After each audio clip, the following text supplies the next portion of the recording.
le calendrier. Alors, il n'est pas rare de voir dans certains tableaux, dans certaines saisies d'informations, de voir des dates qui s'y rattachent.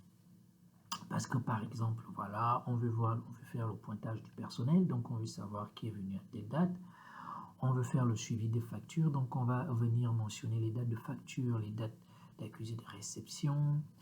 Donc il y a toutes ces problématiques pour lesquelles on est obligé de fixer dans le temps l'événement qui s'est reproduit.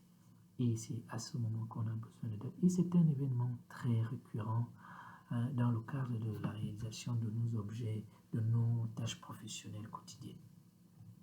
Et quand on fait des saisies, parfois on peut faire des erreurs dans la saisie. Par exemple, ici, au lieu de mettre 31 août 2022, je peux oublier l'autre 2, je mets simplement 202, et c'est une erreur de date, parce que par exemple, quand je vais vouloir transformer ça, vous voyez, là je ne peux pas, en date longue, ça donne la même chose partout, parce que ce n'est pas une date.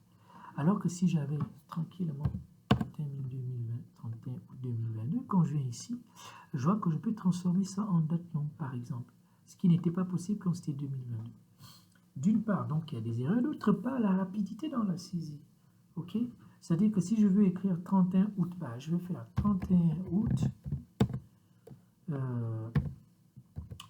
2022. Je peux faire ça c'est la méthode la plus longue, mais je peux aussi faire 31-8-22. Tout ça, c'est du temps à perdre, c'est des secondes que j'égrène et voilà.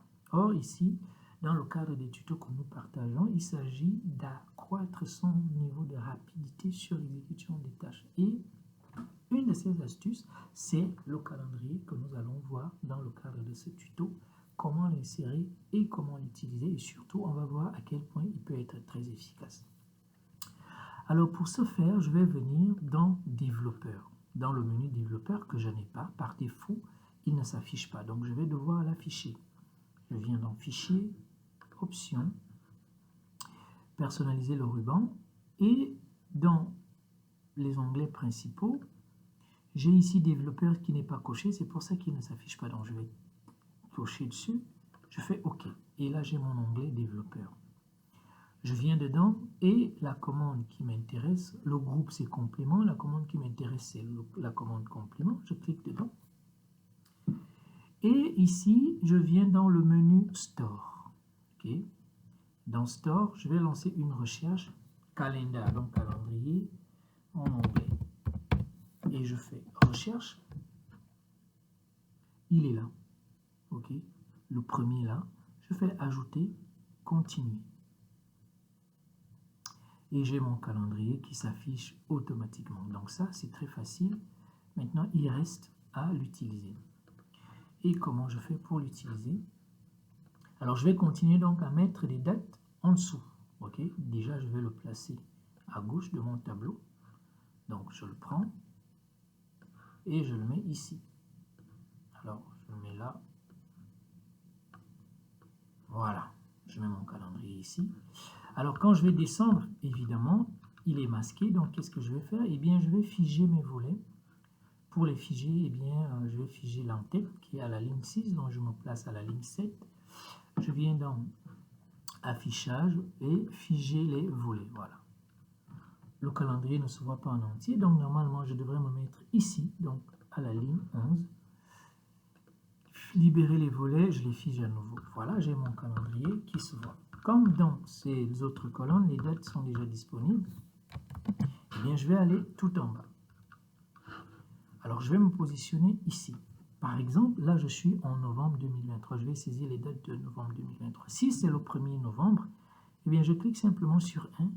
Vous voyez, automatiquement, j'ai la date qui s'affiche. Ensuite, je vais poursuivre. Voilà, le 17. Voilà. Si je vais changer de mois, eh bien, j'ai les flèches ici. Je passe en décembre.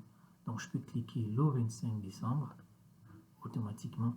Si je clique dans une date, dans une cellule qui comporte déjà des données, regardez le message qu'il va envoyer. Écraser les contenus, OK. Si je veux valider, je fais OK. Il va changer automatiquement. Alors, les boutons, c'est pour agrandir, pour ramener, voilà. Je peux ajouter l'heure, je peux ajouter plein de... Enfin, c'est pas l'heure, mais plutôt le système de calendrier, voilà. Je peux le ramener. Ici, tu as donc les semaines qui s'affichent. Si je ne veux pas afficher les semaines, bah, voilà. Donc, très facilement, une fois que je mets ma note, ensuite, je continue ma saisie. Ça m'évite non seulement de faire des erreurs, mais me permet aussi d'être rapide dans la saisie. On est bien d'accord que 25 décembre 2023, c'est plus long que de simplement venir cliquer ici. Si je veux aller à 2024, eh bien, je continue, ainsi de suite. Donc voilà, hein, pour ce qui est de l'astuce du calendrier qui va nous permettre désormais, quand on a un fichier qui comporte des dates, d'aller un peu plus vite.